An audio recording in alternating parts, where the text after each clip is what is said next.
fiery horse with the speed of light, a cloud of dust, and a hearty hi-yo silver, the Lone Ranger.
With his faithful Indian companion Tonto, the daring and resourceful masked rider of the plains led the fight for law and order in the early western United States.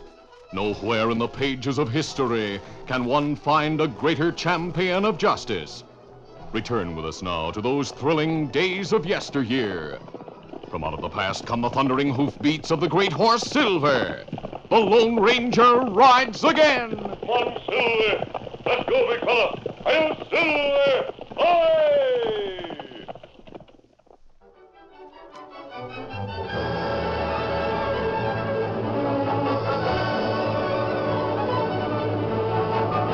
It was press day at the Modoc City News, and Inky, the 14-year-old adopted son of editor Tom Bent, was busy sweeping the floor of the office. Tom's wife, Hilda, worked at a nearby desk, while Tom himself labored in the back room to keep the press operating. Inky looked up as the door opened and saw Tonto and Ned, the houseboy from Ma Hank's hotel. Hi, Tonto. Ned. Hello, Tonto. How, Inky? It's great to see you, Tonto. Where's the Lone Ranger? Him with Marshal Jim Frazier. I heard him say he's looking for an escaped convict named Deke Jones. Ah. We think Jones near Modoc City. Mrs. Bent, Ma Hank sent me to pick up the paper you're contributing to her rummage sale. It's there on the counter, Ned. Hey, someone else is coming here. An old-timer, looks like. Me know him. Him outlaw named Sid Carson. An outlaw? Not outlaw now. Him serve time in jail. I'd like to see the editor of this newspaper, eh? Hey, you're Tonto. That right? You and your masked friend jail me. Ah. You go straight now? You're doggone right. Did I hear someone ask for me? I asked for you if you're the editor. Well, I am. And maybe you'll run an ad for a shaving mug. Shaving mug. Yes, a special one. Tell where there's $100,000 worth of gold to be found. Now, hold Brother on. Pete stole the gold 15 years ago and hid it somewhere near Modoc City. Stolen gold, eh? Well, it was stolen from Mexican revolutionists. Their plot was discovered and they went into hiding. Right now, that gold belongs to whoever finds it, and I'll split with the man who helps me. You say the gold's hidden near here? Yes, Brother Pete hid it, then joined my other brothers, and soon after that, they were caught and jailed. And the Lone Ranger caught me. I went to prison in California. Where are your brothers now? Yeah, Hank went to the gallows. Pete got life in territorial prison. Jed was turned over to the law in California. He was sentenced to the same prison I was. Me hear about capture a gang. Yeah, Jed was killed trying to burst out of prison. But he'd already told me about Pete's gold. When were you released? A couple of months ago. I went to territorial prison to see Pete. Did he tell you about the gold? No, he couldn't. The guards might overheard us talk. But Pete's cellmate was a trustee who painted things on glass and china. On visiting days, he sold his work outside the prison gates. Well, that's one of the privileges of being a trustee. Pete told me that he had the trustee paint a picture of our old homestead on the shaving mug. He said the picture even showed the old bull in the pasture. What about it? We never had a homestead. Picture tells where the gold's hidden. What's that? the gold. But before I could buy the mug, some other visitor got it. 2 days later, Pete died. But who bought the mug? Well, the trustee said he'd sold it to a peddler. I followed the critter this far, but have lost his trail. Now I'm broke. Can't go any further without help. Why'd you come to me? I'd heard that you were on the level. I trust you. Thanks. The mug might turn up if you run an ad saying it's a keepsake. I'll think about it, Sid. Meanwhile, here's $5. Get yourself a good meal. Yeah, thanks a lot. I could sure use a meal. So long, Injun. Adios, Sid. Don't forget to run the ad for the mug. The old fraud. Don't you believe what he said, Tom? Of course not. Is he gone, Tom? Yes, Hilda. He told us all about a fortune in hidden gold. Ned, if you're to take that stationery to Ma Hank for the rummage sale, you better get going. Yes, I'm going right now. So long, Inky. See you later, Ned. But don't tell anyone about the gold. Don't worry. I'll keep it quiet. There's no need for secrecy, Inky. But, Tom, we don't want everyone to find out about that buried treasure. What's this talk about buried treasure? Oh, forget it, Hilda. Old Sid was just telling a good story. I believed him. At your age, I might have believed him too, Inky. Here's a copy of the paper for the Lone Ranger, Tonto. The ink's still wet. Me take it to him. Oh, I'm going with you, Tonto. I'd like to talk to the masked man about that escaped convict he's looking for. The escaped convict named Deke Jones had found shelter in Ace Spencer's cafe in Modoc City. From the window of his second-floor bedroom that served as a hideout, the freshly shaven fugitive looked into the street. Ace Spencer stood beside him, scowling. Deke, what started a smart gent like you on a treasure hunt? I was in the prison hospital, Ace, bunking next to Pete Carson when he died. While he was delirious, he mistook me for his brother, Sid. Told me to be sure to get a hold of the shaving mug his cellmate painted. The picture on the mug tells where to find $100,000 in buried gold. And you believe that? I found out Sid tried to buy the mug from the trustee, but it had already been sold to a peddler. And the trustee said Sid asked a lot of questions about the fellow who bought it. So I broke out of prison, figuring the risk was worth it if I could find the gold and clear out of the country. And I finally traced the peddler who bought it to Modoc City. So that's why you turned up here. Sid Carson's in town for the same reason. I was watching from this window when he went into the newspaper office. Came out a few minutes ago and headed for Ma Hank's hotel. You think he's found the mug? There's only one way to find out. Ask him. I'll split that gold with you if you'll help me get it. All right. What about old Sid Carson? If he's found that mug... We'll kill him if we have to get it. Now go to the Henry house before he leaves the place. But you better go armed in case of trouble. I am armed. Oh, sneak gun, huh? That's the easiest way to take a man by surprise. Well, if you shoot, make sure Carson doesn't live to talk. Don't worry. I'll not put my neck in a noose.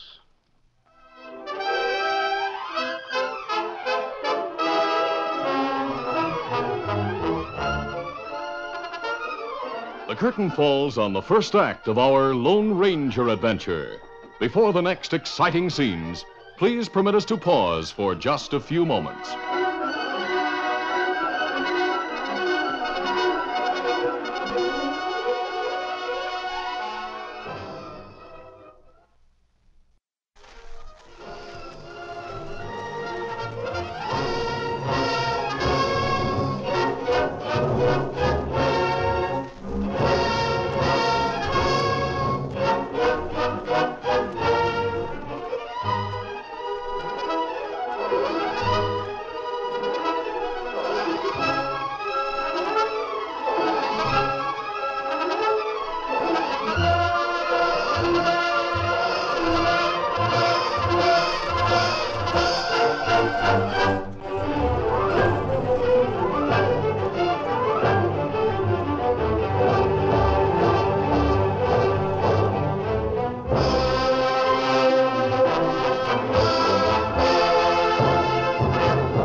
Now to continue.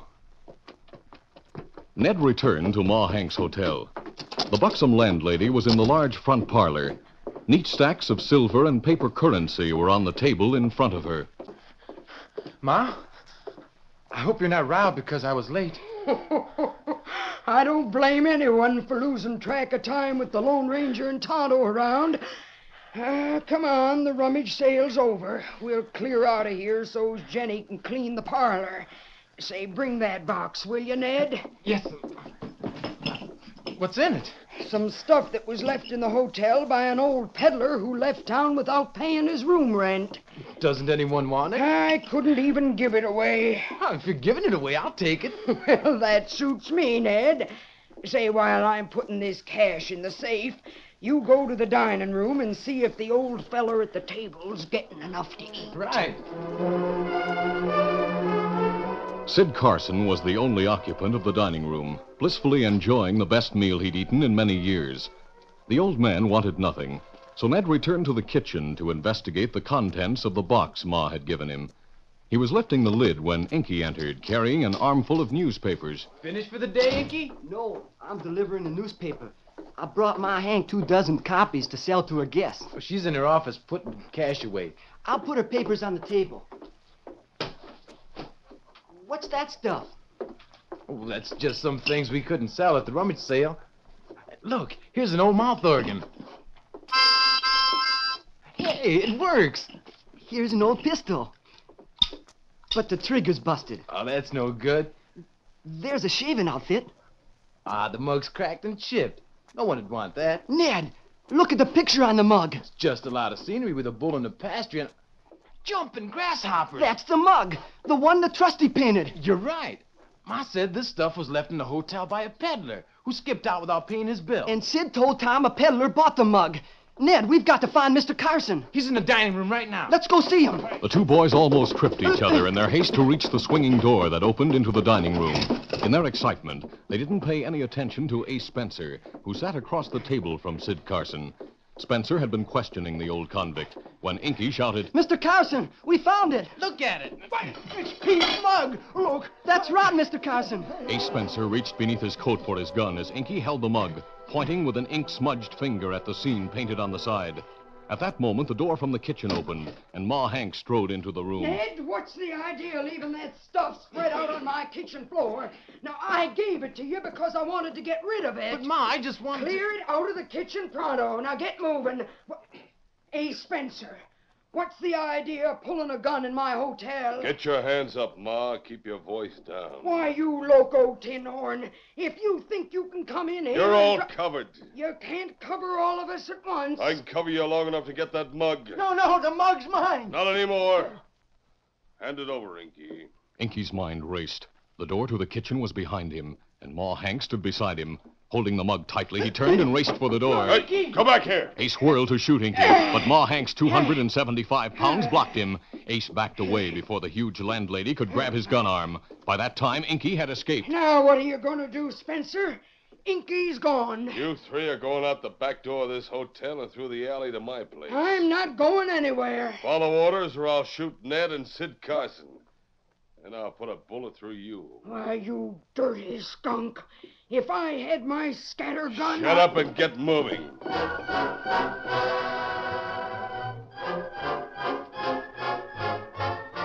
Meanwhile, Tonto and Tom Bent found the Lone Ranger and Marshal Jim Fraser a short distance from town. The masked man pointed out the tracks he and the marshal were following. The Indian recognized the loose right front shoe. Them tracks, same as ones we follow from Territorial Prison. Uh-huh. We'll get the critter now. You mind if I join the manhunt, Marshal Jim? Not at all, Tom. Come on. Get it down. As they rode slowly, watching the ground, Tom told about Sid Carson's visit to the newspaper office earlier that day. The old fraud expected me to believe that story about buried gold. The story's true, Tom. What's that? Pete Carson stole the gold from Mexican revolutionists. Then Pete buried the gold. Where? No one knew until it was found 10 years ago. Well, I'll be doggone. Who found it, mister? A couple of federal agents uncovered it, Marshal Jim. They returned the gold to the Mexican government. Does Sid know it was found? I don't think so, Tom. The affair was handled quietly by Washington and officials of Mexico. Well, how come you know about it? I was with the men who found it. Poor old Sid's in for a big disappointment. As he lay on the floor in the cellar beneath Ace Spencer's cafe, Sid Carson regretted the impulse that had taken him to the newspaper office in search of his brother's gold. Now, Ma Hank and Ned, her houseboy, were also prisoners, tied hand and foot like himself. Not one of the prisoners was gagged. Yell your heads off, you want to. This cellar's so well built, no one will hear you. You're loco, Ace Spencer. Inky'll bring the law here. I doubt that, Ma. I think she's right, Ace. Eh? He doesn't know I brought these three here, Deke. No, but he's likely to start a search of the whole town. He won't if he knows his friends will die. What do you mean? I'll tell him to give me the mug and keep his mouth shut, or else. Or else we shoot these three, huh? Right, yeah. You keep an eye on him, Deke, while I go look for Inky.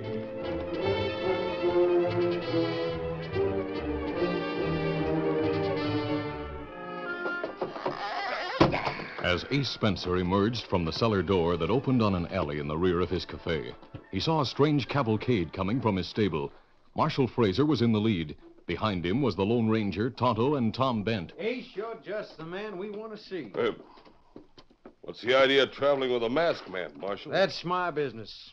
Right now, you're the one who'll answer questions. Well, if you've seen Inky, you should know better than to believe anything he says. What do you mean by that, Spencer? Inky's a lying little sneak. Wait. Now, hold it, Tom. I'll knock his head off for talking about Inky that way. We didn't come here to talk about Inky.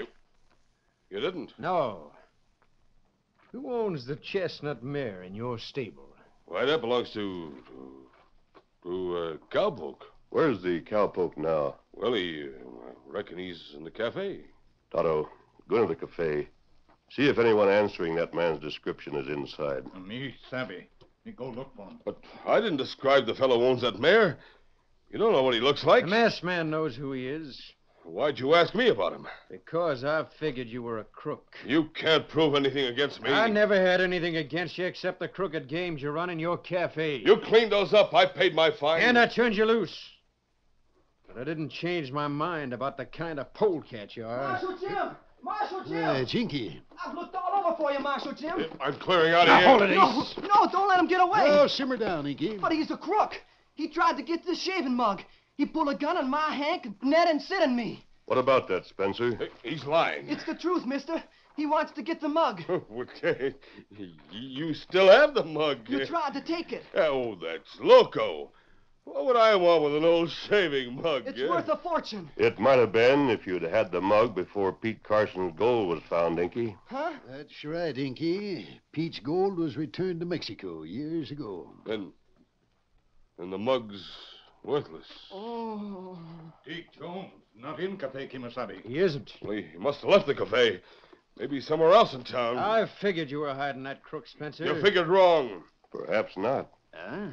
Spencer was coming from the cellar when we met him, Marshal Jim. That's so. If he wanted to conceal Jones, that would be an ideal place to hide him. Hey, that's right. There's no one in the cellar. I'll see for myself. Stand aside, Ace. You stand where you are, Marshal. Ace reached for his hidden gun. As his derringer cleared leather, the Lone Ranger's Colt roared.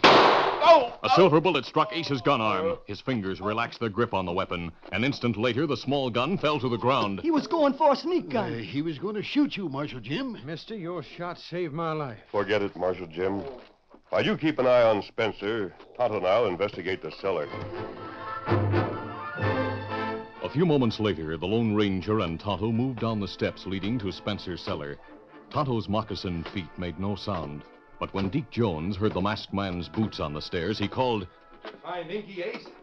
Did you get the muck? Turning his attention from the prisoners, Deke looked toward the steps, expecting to see Ace Spencer. Hey, what the... Oh, mister, thank goodness you're here. Don't try for that gun, Deke. Hey, how'd you know my name? The warden in Territorial Prison gave me your description. The warden. Yes, we've been following your trail for weeks. For what? To send you back where you came from. Prison? No masked man's going Don't try it. No! You got him. You shot the gun out of his hand. Tonto, cut the ropes on Ma, Ned, and Sid Carson while I turn Deke Jones over to Marshal Jim.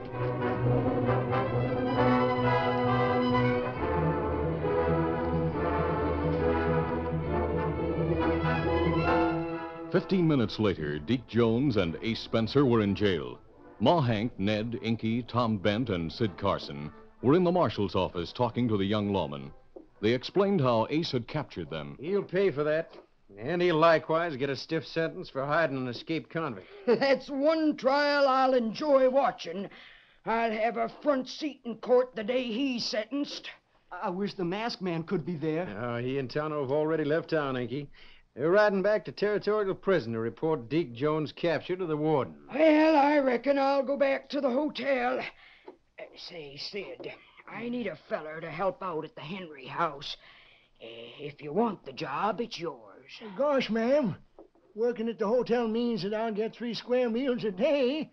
I'll work for free just to be sure of eating your cooking. You eat at my place for a while, Sid, and you'll fatten up in no time. Come on, we'll see about finding you a place to bunk. I never figured folks in Modoc City'd be so good to an old convict like me. Here's your shaving mug, Mr. Carson. I'm sorry someone else beat you to the gold. Thanks, Inky. Who got that gold? The masked man said he and a couple of federal men found it 10 years ago, Sid.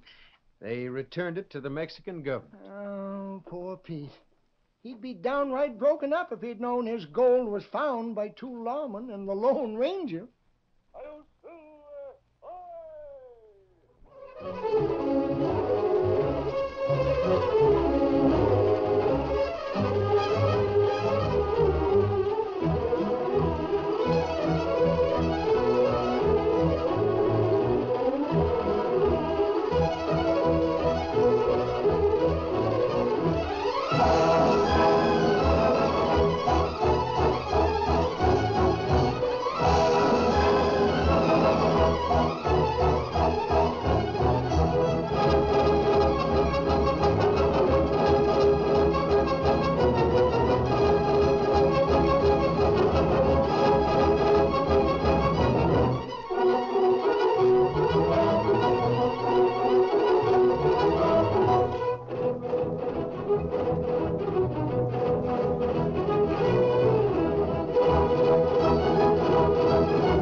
This is a feature of the Lone Ranger Incorporated, created by George W. Trendle, produced by Trendle Campbell Muir Incorporated, directed by Charles D. Livingston, and edited by Fran Stryker. The part of the Lone Ranger is played by Brace Beamer.